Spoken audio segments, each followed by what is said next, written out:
చేశాను, రూపాయి తెచ్చాను అంటారు. హైదరాబాద్కి ఇప్పుడు ఎంత ఆదాయం వస్తుంది? 52,000 కోట్ల ఆదాయం వస్తుంది.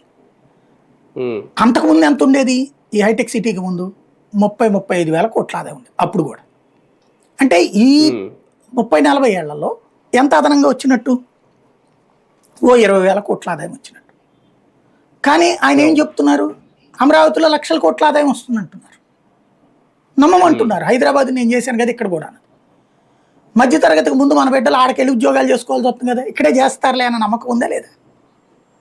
ఇది ఆయనలో ఉన్నటువంటి స్పెషాలిటీ. నమ్మకాన్ని అమ్ముతారు ఆయన. అది ఇక్కడ చేసుకొచ్చేది. నెంబర్ 2 వచ్చేటప్పటికి ఇలా ఇదివరకు జన్మభూమి, శ్రమదానం, వీటిలో ఏంటి ప్రజల చేత అక్కడ తట్టమోయించడమో కాసేపు, మిగతాది ఏమన్నా అవుతుందే?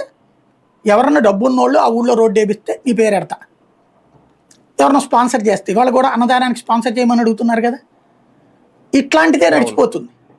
ఇప్పుడు అందులో భాగమే ఈ కార్యాలయాలైనా సరే.